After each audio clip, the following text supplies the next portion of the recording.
مطلب بیٹریز نہیں بن رہی تھیں، الیکٹرک کارز نہیں تھیں، کچھ نہیں تھا. اب جب سائنس نے ترقی کی ہے تو ان منرلز کی ضرورت سائنس کو نظر آئی ہے کہ اب ان کی ضرورت ہے، تو اب ان کی ڈیمانڈ بڑھی ہے. تو پاکستان کے پاس اللہ کی طرف سے ریئر ارتھ منرلز $1 ٹریلین کے ہیں. اس سے پہلے دنیا کو ان کی ضرورت ہی نہیں تھی، کسی کام کی نہیں تھی. اب جب ضرورت پڑی ہے، یہ نایاب چیز بن گئی ہے، تو پاکستان کے پاس ہیں $1 ٹریلین کے، تو ہم اس سے فائدہ کیوں نہ اٹھائیں. تو ایک پاکستان کی اکنامک اچھی پکچر انہوں نے پیش کی، اور پاکستان میں پولیٹیکل سٹیبلٹی کی انہوں نے بات کی کہ بالکل سیاسی استحکام ہے، کوئی سیاست میں استحکام کی کوئی بات نہیں ہے. تو اس طرح کی ایک پازیٹیو گفتگو آپ کہہ سکتے ہیں. کوئی 200 پاکستانی موجود تھے، ڈنر تھا وہاں پر، سوال جواب بھی ہوئے، وہ سب کو ملے، اٹھ کے نیچے آ کے بھی سب کو ملے، گھلے ملے. تو ایک ٹیکنیکلی ایک اچھا انٹریکٹیو سیشن انہوں نے. لیکن زیادہ امپورٹنٹ کام ہے کہ وہ برسلز جا رہے ہیں، جہاں پر بہت بڑا جلسہ ہونے جا رہا ہے اوورسیز پاکستانیوں کا. اور وہ برسلز کا جو جلسہ ہے سب کی ان کی، یہ تو ایک کلوز ڈور کام تھا نا 200 لوگوں کا. تو برسلز میں وہ کہہ رہے ہیں کہ بہت بڑا جلسہ ہونے جا رہا ہے پاکستانیوں کا، اوورسیز کا، جہاں سے فیلڈ مارشل عاصم منیر خطاب کریں گے. تو وہ اب برسلز جا رہے ہیں. تو برسلز کا جو جلسہ ہے میرے خیال ہے وہ ٹون سیٹ کرے گا. یہ تو ایک 200 لوگوں کی میٹنگ تھی، زیادہ نہیں تھی. باقی وہ سینٹکام گئے، وہاں پہ کمان کی تبدیلی میں جو تصاویر آئی ہیں ان میں وہ سب سے آگے بیٹھے ہوئے نظر آ رہے ہیں. ان کی جنرل کوریلا کے ساتھ بھی تصاویر آئی ہیں، اور ایڈمرل بریٹ کوپر کے ساتھ بھی آئی ہیں، جو اب بنے ہیں. اور ان کو بھی ویلکم کیا، اور پاکستان کے آرمی چیف کو وہاں بلایا جانا اپنی جگہ ایک سگنیفیکنٹ بات ہے. لاسٹ ٹائم جنرل کیانی گئے تھے جی، اس کے بعد کچھ سال پہلے، کافی سال پہلے، اور اس کے بعد پھر پاکستان اور امریکہ کے درمیان دوریاں ہو گئیں. تو پھر کبھی کسی آرمی، جس کی سب سے بڑی وجہ بھارت تھا، اور آج بھارت کو برداشت نہیں ہے کہ امریکہ اور پاکستان کی قربتیں جو بڑھ رہی ہیں.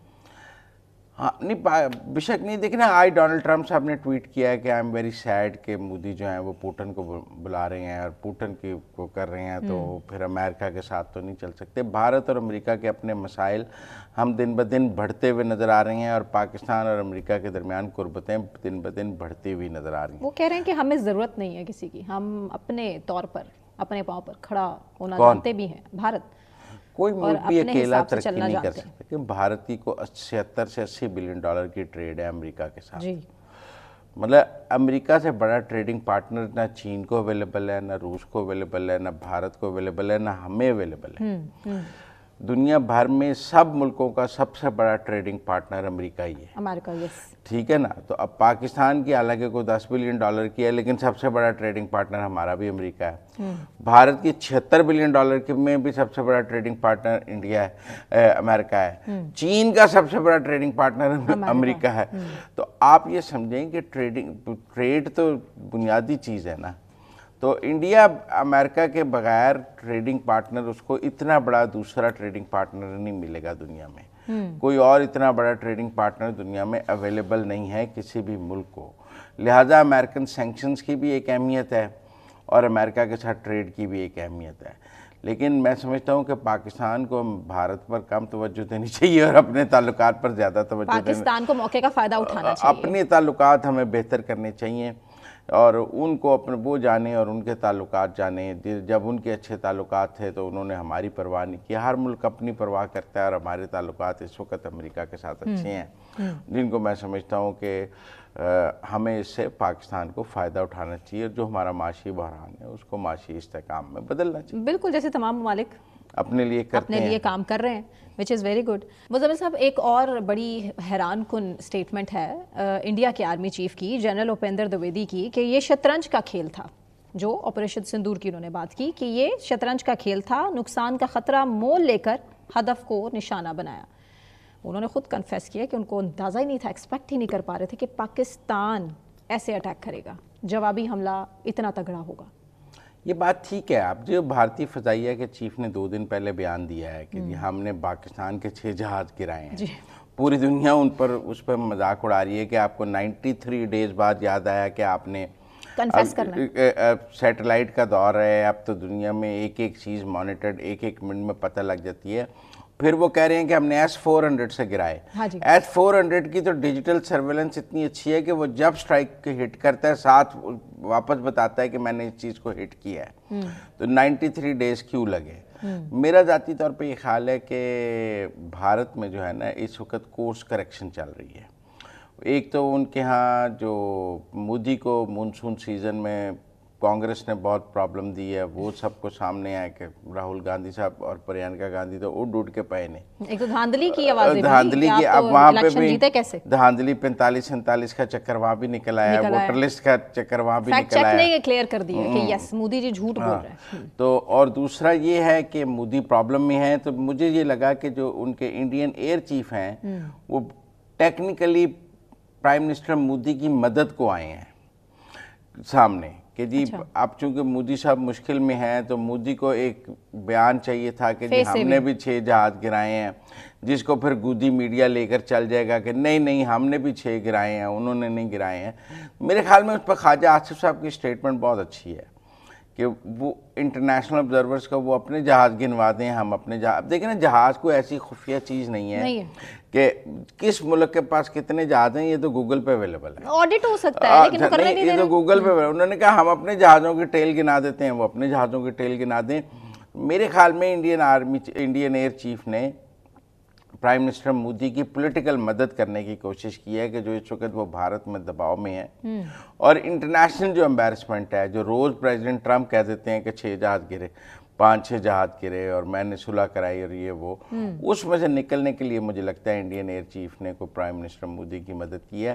لیکن میں آپ کو یہ بتاؤں جو فیلڈ مارشل کے امریکہ کے دورے ہیں یہ امریکہ میں یہ بھارت میں سکتہ لے آتے ہیں، صفِ ماتم بچ گئی، سکتہ لے آتے ہیں. اور یہ کامیاب ملٹری ڈپلومیسی جو ہے یہ بھارت کے لیے مودی کے لیے شدید مسائل پیدا کر رہی ہے. اب اپنا ووٹ بینک بچانے کے لیے مودی جی نے گودی میڈیا کے ذریعے پتہ کیا کہنا شروع کر دیا کہ ہم نے تو امریکہ کو ہم نے آنکھیں دکھائیں، اب ہم اپنے بل بوتے پر کریں گے جو کریں گے. ہم نے تو امریکہ جیسے ملک کے سامنے گھٹنے ٹیکنے سے انکار کر دیا. اس طرح کی باتیں زیب دیتی ہیں.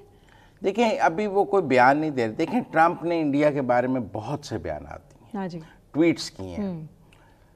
مودی نے جواب میں ایک بیان یا ایک ٹویٹ نہیں کیا، بلکہ اب خاموشی ہے مودی کی. لوک سبھا میں بھی جب راہل گاندھی نے 3 بار اٹھ کے کہا کہ پرائم منسٹر مودی کہیں کہ ٹرمپ جھوٹ بول رہا ہے، تو پرائم منسٹر مودی نے ٹرمپ کا نام لے کر یہ نہیں کہا کہ وہ جھوٹ بول رہے ہیں. لہذا آنکھیں نہیں دکھا رہے، کہیں ان کے میڈیا کی بات کر رہی ہے، گودی میڈیا بیسیکلی اب اس طرح پلے کر رہا ہے اپنی عوام کو. اگر ڈپلومیسی کی زبان میں دیکھیں تو ٹرمپ کے اتنے بیانات کے بعد بھی بھارت کی طرف سے کوئی جواب نہیں ہے. وہ خاموش ہیں کیونکہ ان کو پتہ ہے کہ ان کے جواب دینے سے حالات مزید خراب ہو جائیں گے. وہ حالات کو خرابی سے روکنے کے لیے ٹرمپ جتنی بار ان کی بےعزتی کر رہے ہیں اس کو سہ رہے ہیں اور آگے سے جواب نہیں دے رہے. ورنہ مودی صاحب روز پاکستان کو للکارتے نہیں تھے. رشیا کے ساتھ جو کر رہے ہیں تو میرا خیال ہے کہ مشکل ہے. اب جو پوٹن کا دورہ ہے، ویسے تو میں آپ کو ایک بات بتاؤں، جو اس وقت سب سے بڑی خبر ہے وہ یہ ہے کہ 15 اگست کو پوٹن اور ٹرمپ مل رہے ہیں، ٹھیک ہے نا، اور الاسکا میں مل رہے ہیں. اور الاسکا کی ہسٹری یہ ہے کہ الاسکا پہلے روس کا ہوتا تھا اور پھر انہوں نے بیچ دیا امریکہ کو. وہاں سے 55 کلومیٹر روس ہے، وہ آئیں گے اور وہاں سے 55 کلومیٹر سے الاسکا آئیں گے اور وہاں ملیں گے. ویسے چونکہ پوٹن پہ انٹرنیشنل وارنٹس بھی ہیں عالمی عدالت انصاف سے، لیکن امریکہ عالمی عدالت انصاف کو نہیں مانتا، لہذا وہ وارنٹ امریکہ میں وائبل نہیں. تو الاسکا میں ملاقات ہو رہی ہے. ایجنڈا کیا ہے ملاقات کا؟ یوکرین کی جنگ بندی. اور ٹیکنیکل بات یہ ہے کہ زیلنسکی کو ابھی تک نہیں بلایا جہاں کی جنگ بندی ہے، جس کے ساتھ جنگ بندی کرنی ہے. آپ یہ دیکھیں بات ٹرمپ اور پوٹن کریں گے یوکرین کی جنگ بند کرنے پہ، جس میں یوکرین کے ابھی تک پریزیڈنٹ کو نہیں بلایا جا رہا. وہ روز کہہ رہے ہیں مجھے بھی بلائیں، مجھے بھی بلائیں، مجھے بھی بلائیں. ابھی تک اس کو دعوت نامہ نہیں ہے. وہ پورے یورپ کو کہہ رہا ہے. اور امریکہ کی حمایت اس میں حاصل؟ امریکہ پوٹن کے ساتھ کھڑا نظر آ رہا ہے. کہ میرا مطلب ہے کہ اس وقت جو پوٹن کی شرائط آئی ہیں وہ یہ ہیں کہ جی ایک تو یوکرین کی کوئی فوجی مدد نہیں کی جائے گی، پیسے نہیں دیے جائیں گے، یوکرین کو نیٹو میں نہیں شامل کیا جائے گا، یوکرین کے جو ہے اس کا جو رشیا کا بارڈر ہے اس کے ساتھ یوکرینی فوج تعینات نہیں ہوگی. مطلب پوٹن نے کافی سخت قسم کی شرائط ابھی تک جو ہیں وہ رکھی ہیں. اور یہ شرائط آئیں بھی بیلاروس کے پریزیڈنٹ نے ایک ٹائم میگزین کو انٹرویو دیا ہے، اس میں انہوں نے بتایا ہے کہ پوٹن کی یہ شرائط ہیں۔ میں نے وہ ٹائم میگزین میں بیلاروس کے پریزیڈنٹ کا انٹرویو دیکھا ہے جس میں انہوں نے یہ کہا کہ یورپ نے ہمیں بھی بہت کہا کہ ہمارے ساتھ آ جاؤ، لیکن میں نے یہ فیصلہ نہیں کیا کیونکہ آپ یوکرین کا حشر دیکھ لیں یورپ کے ساتھ جانے کا، تو میں روس کے ساتھ گیا، ہمارے امن بھی ہے، ترقی بھی ہے، یہ ہے وہ ہے۔ وہ جسٹیفائی کر رہے تھے رشیا کے ساتھ الائنس کو اپنے، اور یوکرین کے ویسٹ کے ساتھ الائنس کے جو نقصانات گنا رہے تھے، لیکن ٹیکنیکل بات ہے کہ انہوں نے پوٹن کی شرائط بتائیں، اور وہ اتنی سخت شرائط ہیں کہ اگر ان پر صلح ہوتی ہے تو پھر تو پوٹن فاتح ہیں، اور زیلنسکی کے پلے کاکھ نہیں رہتا کہ اتنے بندے بھی مروا دیے، 1/4 علاقہ بھی چلا گیا، کچھ صوبے بھی چلے گئے، 4 صوبے بھی چلے گئے، بہت اچھا علاقہ ہاتھ سے نکل گیا، اور اس کے بعد کچھ بھی حاصل نہیں ہوا۔ تو میرا خیال ہے کہ ایک طرف جو پاکستان کے فیلڈ مارشل کا دورہ امریکہ ہے، دوسری طرف جو 15 اگست کو پوٹن اور ٹرمپ کی ملاقات ہے، اس کے مقابلے میں کیا گیا، پوری دنیا کی نظر اس کے واٹ ول کم آؤٹ۔ بالکل ٹھیک ہے، مزید صاحب بریک لیتے ہیں، بریک سے واپس آنے کے بعد کنٹینیو کریں گے، ہمارے ساتھ رہیے۔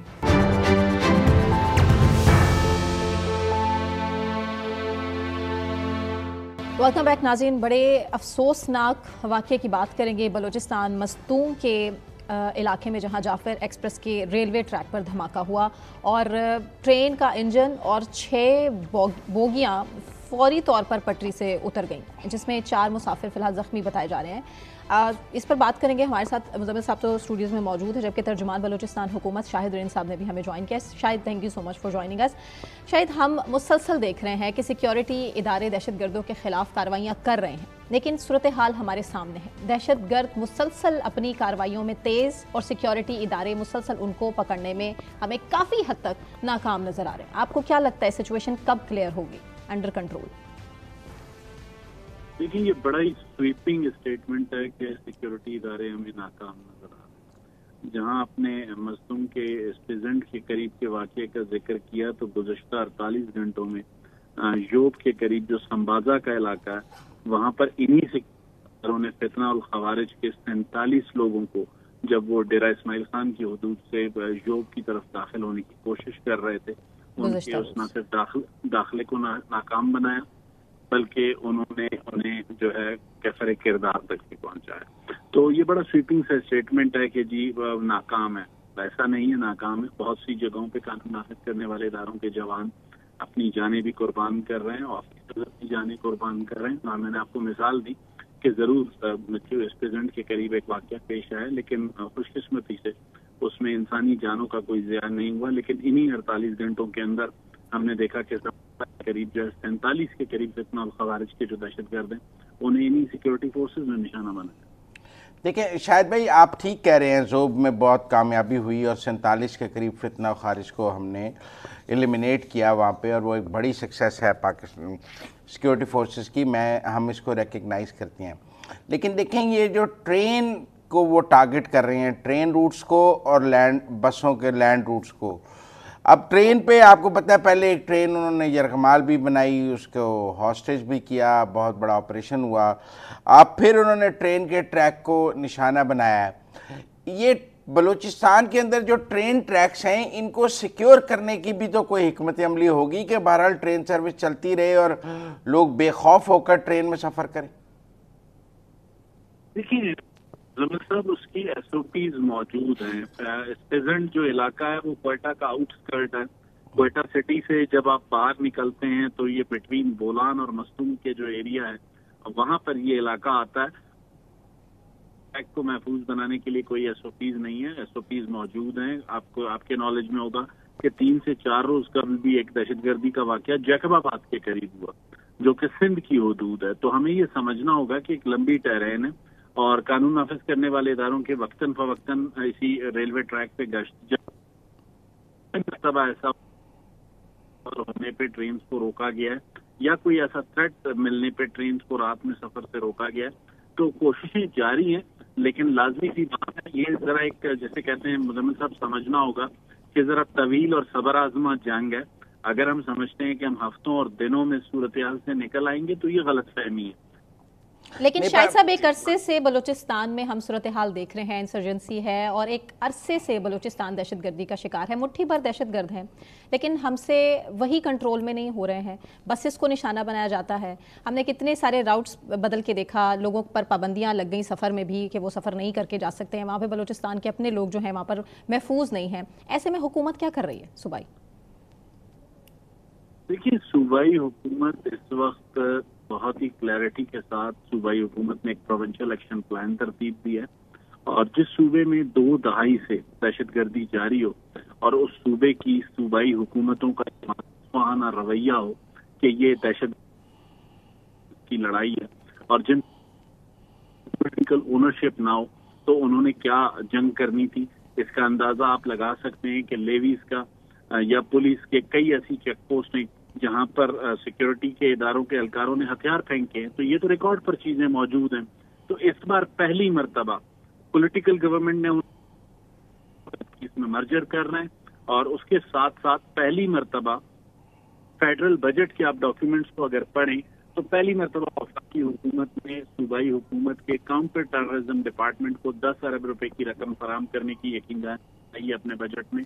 یہ رقم جیسے ہی ہمیں فراہم ہونا شروع ہوگی اس میں کاؤنٹر ٹیررزم ڈپارٹمنٹ کی جو استعداد کار ہے، جو گیجٹری میں ہے، جو ٹیکنیکل اکوپمنٹ میں ہے اور ٹریننگ میں ہے، اس پر یہ پیسے خرچ کیے جائیں گے، اور پہلی مرتبہ جو ہے وہ اپنی کاؤنٹر ٹیررزم ڈپارٹمنٹ کو اس حد تک اسٹرینتھن کرنے جا رہا ہے کہ وہ دہشت گردوں کے خلاف اس جنگ کو لیڈ کر سکے۔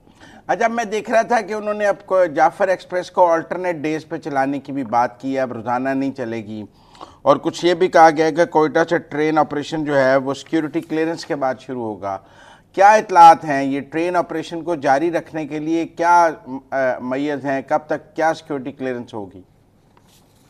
دیکھیں مزمل صاحب، اس کا تو بہتر جواب وزارت ریلوے ہی دے سکتے ہیں، کیونکہ ٹرین کے آپریشن کے جو معاملات ہیں وہ وزارت ریلوے سے لنکڈ ہیں، گورنمنٹ آف بلوچستان سے نہیں ہے۔ پر سیکیورٹی تو آپ نے دینی ہے نا، لا اینڈ آرڈر تو آپ کے پاس ہے۔ یس ریلوے ٹریکس کی سیکیورٹی بھی پاکستان ریلوے کی اپنی پولیس موجود ہے، لیکن اس کے باوجود ہی ہماری ذمہ داری ہے کہ ہم انہیں بہت سی جگہوں پر نہ صرف گورنمنٹ آف بلوچستان بلکہ فرنٹیئر کو کی خدمات حکومت بلوچستان نے لی ہوئی ہیں ٹریک کو سیف اور سیکیور کرنے کے لیے اور مسافروں کی سیفٹی کے لیے۔ اب چونکہ دھماکے کی وجہ سے ریلوے ٹریک ڈیمیج ہوا ہے، 2-3 پٹڑیاں اتری ہیں، 2-3 ڈبے جو ہے وہ پٹڑیوں سے سیکیور کرنے میں ملے گا، اور اس کے بعد سیکیورٹی کلیئر ٹرین سروس بحال کر دی جائے گی۔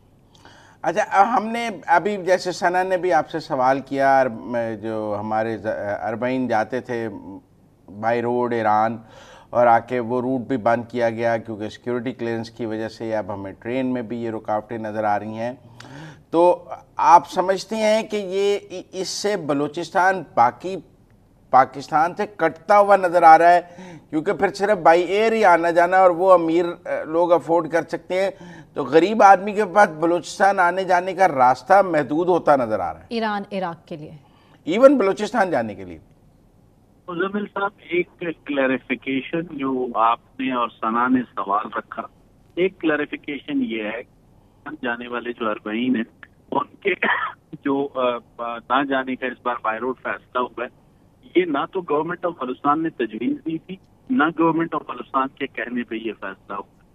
حالیہ دنوں میں وفاقی وزیر محسن نقوی ایران گئے تھے، ایران سے واپسی پر آپ کے نالج میں ہوگا کہ وہ کوئٹہ تشریف لائے، انہوں نے یہ پروپوزل رکھا کہ ایرانین گورنمنٹ کی یہ تجویز ہے، آپ کو بھی پتا ہے مزمل صاحب کہ اس وقت حالیہ دنوں میں ایک کرائسس سے گزرا ہے، اس کرائسس سے جو اسرائیل کے ساتھ اس کا جو ہیڈ آن تھا، اس سچویشن سے نکلنے کے بعد ان کے پاس بھی بہت سے ایسے لوگ ہیں جن کو انہوں نے نہ صرف ٹریک کرنا ہے، دیکھنا ہے، اپنا ہاؤس ان آرڈر کرنا ہے، تو یہ ایرانین گورنمنٹ کی ریکویسٹ تھی، اس پر وفاقی وزیر داخلہ نے محسن نقوی نے بلوچستان حکومت کے ساتھ تجویز رکھی، بلوچستان حکومت نے ایرانین حکومت کی درخواست پر اس فیصلے سے اتفاق کیا۔ گورنمنٹ آف بلوچستان نے کسی بھی فورم پر یہ نہیں کہا کہ ہم سیکیورٹی فراہم نہیں کر سکتے، ہمارا تو ایس او پی ان کے لیے سیٹ تھا، ہم ہر سال سیکیورٹی دیتے رہے، لیکن اس بار چونکہ برادر اسلامی ملک کی طرف سے یہ ریکویسٹ تھی کہ انہیں بھی بہت سے چیلنجز کا سامنا ہے، اور انہی چیلنجز کا سامنا ہمیں بھی ہے، اس بات سے کوئی انکار نہیں ہے، لیکن کا فیصلہ کیا تو وفاقی جو دونوں حکومتیں تہران اور اسلام آباد کی وہ آن بورڈ تھے، گورنمنٹ آف بلوچستان نے ضرور وفاقی وزیر داخلہ کی تجویز سے اتفاق کیا۔ آپ یہ سمجھتے ہیں جو زاہدان میں واقعہ ہوا دہشت گردی کا اس سائٹ پہ، اس کی وجہ سے ایرانین گورنمنٹ نے یہ ڈیسیژن لیا؟ نہیں، میں یہ نہیں کہہ رہا، لیکن آپ کو بھی اندازہ دونوں ممالک کو جس چیلنج کا سامنا ہے وہ سب سے بڑا دہشت گردی ہے، اور دہشت گردی کے ساتھ ساتھ یہود و حنود کا جو ایک نیکسس ہے ہندوستان اور اسرائیل کا، وہ ہمارے سامنے ہے۔ ہمارے کیس میں بھی ہندوستان اور اسرائیل کا نیکسس بڑا کھل کر سامنے آیا جب آپریشن مارکا حق کے دوران انڈینز کو ڈرون سپورٹ حاصل رہی، اور جب ایران پر حملہ ہوا تو اس وقت بھی ہندوستان اور اسرائیل کا جو نیکسس تھا وہ ہمارے سامنے تھا، اور اس بات کو ریئلائز اب تہران اور اسلام آباد دونوں بہت بہتر انداز میں کر چکے ہیں، اور حالیہ دنوں میں ماضی کے مقابلے میں جو تعلقات ہیں تہران اور اسلام آباد کے وہ بہت بہتر ہیں، اور تمام فیصلوں میں ایک دوسرے سے مشاورت کی جا رہی ہے۔ بہت شکریہ شاہد بہت شکریہ شاہد رند صاحب۔ صاحب بریک لیتے ہیں، بریک سے واپس آنے کے بعد کنٹینیو کریں گے، ہمارے ساتھ ہیں۔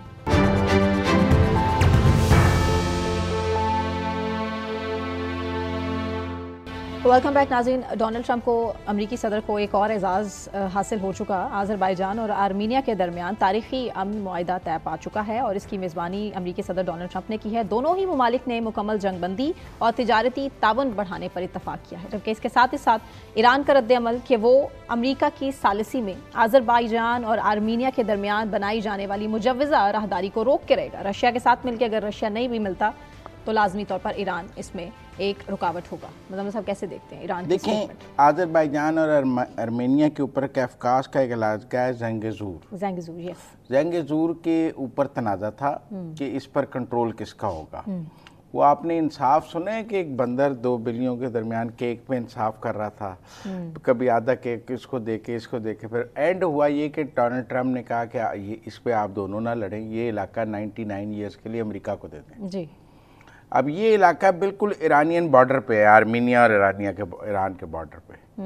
جب امریکہ یہاں کے بیٹھ جائے گا تو اس کا مطلب ہے کہ امریکہ ایران کے بارڈر پہ آ کے بیٹھ گیا۔ اگر یہ علاقہ 99 ایئرز کی لیز پر اس صلح کے معاہدے میں امریکہ کو مل گیا ہے، اور اس کا نام اب ٹرمپ نے بدل کے رکھ دیا ہے Trump Route for International Peace and Prosperity, کہ ہم یہاں سے تیل نکالیں گے، ٹریڈ کریں۔ 99 ایئرز کے لیے 100 سال کے لیے انہوں نے یہ علاقہ لے لیا ہے، اور انہوں نے کہا آذربائیجان اور ارمینیا کو کہ آپ اس علاقے پہ نہ لڑیں، اس علاقے پہ آپ کی لڑائی ہے، آپ دونوں نہیں رکھیں گے، اور ایران کو ٹارگٹ کرنے کا موقع بھی مل جائے گا۔ اب دیکھیں نا، پچھلی جو ایران اسرائیل جنگ تھی اس میں سب سے بڑا پرابلم یہ تھا کہ اسرائیل اور ایران کے درمیان کوئی بارڈر اکٹھا نہیں تھا۔ جی، اسرائیل کے پاس کوئی ایسی جگہ نہیں تھی جو بالکل بارڈر پہ ساتھ ہو۔ دوسری بات یہ کہ عرب ممالک جو تھے وہ اجازت نہیں دے رہے تھے کہ ان کے ممالک سے ایران پر حملہ کیا جائے، کیونکہ ان کا خیال تھا اس سے ان کی اور ایران کی لڑائی ہو جائے گی۔ تو ٹیکنیکل بات یہ ہے کہ اب امریکہ نے جب یہ جو ڈیل کرائی ہے آذربائیجان اور ارمینیا کے درمیان، اس کے نتیجے میں امریکہ دو جگہ آ کے بیٹھ گیا، ایک روس کے بالکل ساتھ آ کے بیٹھ گیا، ایک ایران کے بالکل ساتھ آ کے بیٹھ گیا۔ یہ ایک ٹریڈ روٹ بھی تھا ایران کے لیے، روس اور کے یہ ساتھ، خطرے کی گھنٹی ہے ایران کے لیے، جس سے وہ اسی لیے ہمیں ایرانین جو رد عمل ہے وہ بہت سخت نظر آتا ہے۔ وہ کہتے ہیں ہم اس کو امریکی فوجیوں کا قبرستان بنا دیں گے، تباہ کر دیں گے، یہ کر دیں گے، کیونکہ ایران کو نظر آیا کہ ایک دم امریکہ تو ہماری بارڈر پہ آ کے بیٹھ گیا، اور اس نے 99 ایئرز کی لیز پہ ایک علاقہ لے لیا ہے، اور وہ علاقے پہ اب آرمینیا اور ایران کا تو آپس میں ایک الائنس موجود تھا۔ جو آذربائیجان اور ایران کی لڑائی، آرمینیا کی لڑائی تھی، اس میں ایران ارمینیا کے ساتھ تھا، پاکستان آذربائیجان کے ساتھ تھا، لیکن ایران ارمینیا کے ساتھ تھا۔ لیکن اب ارمینیا نے یہ علاقہ اگر امریکہ کو دینے پر رضامندی کرتے ہوئے سائن کر دی ہیں آذربائیجان کے ساتھ، تو ٹیکنیکلی تو ایران بہت ڈچ ہو گیا ہے۔ پہلے اس علاقے میں ثالثی جو بھی کی جاتی تھی وہ رشین ثالثی چلتی تھی، جی، رشین اثر و رسوخ بھی کم ہوا۔ آذربائیجان اور ارمینیا کے درمیان ثالثی امریکہ نے کرائی، ڈونلڈ ٹرمپ نے دونوں کے درمیان ایک ایگریمنٹ میں بطور گواہ دستخط کیے، اور بہت اہم علاقہ امریکہ لے اڑا ہے 99 ایئرز کی، اپنے وہاں فوجی اڈے بنائے گا، کمپنیز کو لائے گا، آئل نکالے گا، سارا کچھ کرے گا، اس کرے گا تو ایک بفر زون بھی بن گیا آذربائیجان اور ارمینیا کے درمیان میں امریکہ بیٹھا ہوگا اور ایران کے وہ سر پہ آ کے بھی بیٹھ گیا. ایران میکسیمم کیسے کنٹرول کر سکتا ہے اس راہداری کو بننے سے روک کیسے سکتا ہے؟ اٹیک کرے گا؟ لڑائی کرنی پڑے گی نا امریکہ کے ساتھ. اب تو وہ 99 ایئرس کے لیے امریکہ کے پاس چلا گیا تو اس پہ امریکی جھنڈا لگ گیا, اب وہ امریکی سوائل ہو گئی. آپ سمجھے نا, بہت سارے علاقے جیسے ہانگ کانگ 99 ایئرس کے لیے انگلینڈ کے پاس تھا, پھر 99 ایئرس کے بعد واپس چائنا کے پاس گیا ہے. تو یہ جو 99 ایئرس کی لیز کا کانسیپٹ کوئی نیا تو نہیں ہے, لیکن نیا اب ہمیں یہ نظر آیا کہ اب ایک اور علاقہ امریکہ نے, جو کافکاز کا یہ زنگزو علاقہ ہے, یہ آرمینیا کا, اور انہوں نے لیز پہ لے لیا ہے اور یہ ایک بڑے. لیکن اب ہم آگے باجوڑ پہ بات کر لیں. باجوڑ بہت سینسیٹیو ہوا ہوا ہے ابھی بھی اسٹل. باجوڑ میں جو جرگے کی طرف ہی گنڈا پور صاحب بار بار آتے ہیں کہ جرگہ ہی جو ہے وہ ایک آپشن ہے, لیکن جرگہ ناکام ہو گیا. دیکھیں ٹیکنیکل بات یہ ہے کہ اب تو ٹی ٹی پی نے کہا ہے کہ ہم جرگے کی کوئی بات ماننے کے لیے تیار نہیں. ہاں جی, انہوں نے 4 دن 5 دن جرگہ رکھ کے وہاں بارودی سرنگیں بچھا لی ہیں اور اب انہوں نے جرگے والوں کو کہا ہے کہ آپ کی چھٹی ہے. اب جو سلاردئی قبائل ہیں انہوں نے تو فوج کے ساتھ کہا ہے کہ جی اب ہمارے تو جرگہ ناکام ہو گیا ہے, آپ ہمارے ساتھ, ہم فوج کے ساتھ ہیں, کیونکہ اب ٹی ٹی پی کے ساتھ نہیں ہے. مجھے لگ رہا ہے کہ اگلے 24-48 گھنٹے میں باجوڑ میں آپریشن ہو جائے گا. یہی وجہ ہے کہ گنڈا پور صاحب دھمکیوں پر اتر آئے, لیکن ٹیکنیکلی وہاں جرگہ ناکام ہو گیا. فوج نے وہاں جرگے کو مکمل ٹائم دیا ہے 4-5 دن کہ وہ کوئی پیس ٹروس کرا سکتے ہیں تو کرا لیں. لیکن اب جو تازہ خبریں وہاں سے آ رہی ہیں وہ یہ ہیں کہ جرگہ ناکام ہو گیا ہے. گنڈا پور صاحب جو کہہ رہے ہیں کہ وسیع جرگہ, بڑا جرگہ, میرے خیال میں یہ باجوڑ کے جرگے کے ناکامی کے بعد یہ جو جرگہ ڈپلومیسی تھی یہ بھی اب دم توڑ جائے گی. پارا چنار میں بھی جرگہ ناکام ہوا نا, پارا چنار میں بھی جرگہ ناکام ضلع کرم میں بھی جرگہ ناکام ہوا. کوئی جرگے کی بات سننے کو تیار نہیں تھا, تو اب کیا کرے گا جرگہ؟ تو یہ ٹیررسٹ بھی اور سیکیورٹی فورسز کے درمیان میرے خیال میں یہ جو ہے نا کہ جرگے سے معاملات طے کریں, یہ نہیں چل پا رہے. اور ہمیں باجوڑ میں اس حوالے سے بڑی کیٹیگوریکل اور کلیئر پکچر نظر آ رہی ہے. مجھے لگ رہا ہے کہ اب وہاں پہ آپریشن شروع ہو جائے گا. فورسز نے بھی اپنی پوزیشن سنبھالنی ہے اور دہشت گردوں نے بھی اپنی پوزیشن سنبھالنی ہے. ٹیکنیکلی بات یہ ہے کہ اس کو وہاں کولیٹرل ڈیمیج سے بچنے کے لیے لوگوں کو وہاں سے کیسے نکالا جائے, یہ ایک اہم سوال اپنی جگہ موجود ہے. ایک اور کے پی گورنمنٹ کے لیے بڑی مشکل کھڑی ہو چکی ہے. نیب نے بیسکلی یہ آئیڈینٹیفائی کیا ہے کہ کے پی نے 25 ارب روپے سے زائد مالیت کے اثاثے برآمد بھی ہوئے ہیں اور انہیں منجمد بھی کر لیا گیا ہے کے پی کے ضلع کوہستان میں.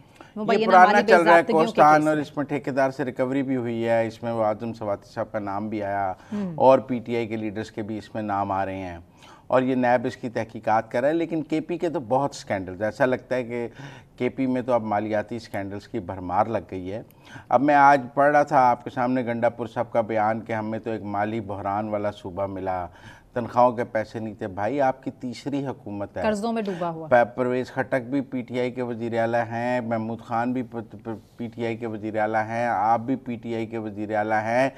13واں سال ہے, 12واں سال ہے آپ کی حکومت کو. وہاں وہ صوبہ خوشحال ہے تو پی ٹی آئی نے خوشحال کیا ہے, مالی بحران کا شکار ہے تو پی ٹی آئی نے مالی بحران کا شکار کیا ہے. اس کے پاس تنخواہوں کے پیسے ہیں تو یہ بھی پی ٹی آئی کا کریڈٹ ہے, اس کے پاس تنخواہوں کے پیسے نہیں ہیں تو یہ بھی پی ٹی آئی کا ڈسکریڈٹ ہے. وہاں کرپشن ہے تو وہ بھی پی ٹی آئی کا ڈسکریڈٹ ہے. وہ کرپشن سے پاک ہے تو یہ بھی پی ٹی آئی کا کریڈٹ ہے. کیونکہ بہت سارے لوگ تو یہ بھی سوال کر رہے ہیں نا کہ آپ نے ریاست مدینہ بنانی تھی تو آپ 13 سال میں کم از کم کے پی میں تو بنا لیتے. انہوں نے کریڈٹ تو لیا اس چیز کا کہ 17 ماہ میں صوبے نے 250 ارب روپے سے زائد آمدنی حاصل کر کے پچھلے 10 سال کا حساب کون دے گا؟ تاریخ رقم کیا. ان کا مطلب وہ یہ کہہ رہے ہیں کہ جو پچھلی 2 حکومتیں تھیں پی ٹی آئی کی وہ بہت نالائق تھیں. جو میں سمجھاؤں گنڈا پور کی بات, پرویز خٹک صاحب نہیں Mahmood Khan, Pervez Khattak P T I کے وزیر اعلیٰ تھے نا, جی عمران خان کی چوائس تھی. ہاں جی, ٹھیک ہے نا. وہ یہ کہہ رہے ہیں کہ میں نے تو 17 مہینے میں بڑا شاندار کام کیا ہے, میرے سے پہلے جو وزیر اعلیٰ تھے وہ بڑے نالائق تھے, انہوں نے صوبے کو تباہ کیا. تو بھائی وہ بھی پی ٹی آئی کے تھے. کریم صاحب کہہ رہے ہیں نا, فیصل کریم کنڈی صاحب کہہ رہے ہیں کہ بڑے اچھے بچے ہیں علی احمد گنڈا پور صاحب, بڑے تابعداری سے حکم مانتے ہیں اسلام آباد کے تمام. تو یہ تو کریڈٹ جاتا ہے پھر ان کو. ٹھیک ہے, بہت شکریہ مزمل صاحب آپ کا. اسی کے ساتھ ناظرین مجھے ثنا نقوی کو اجازت دیجیے, اپنا خیال رکھیے, اللہ حافظ.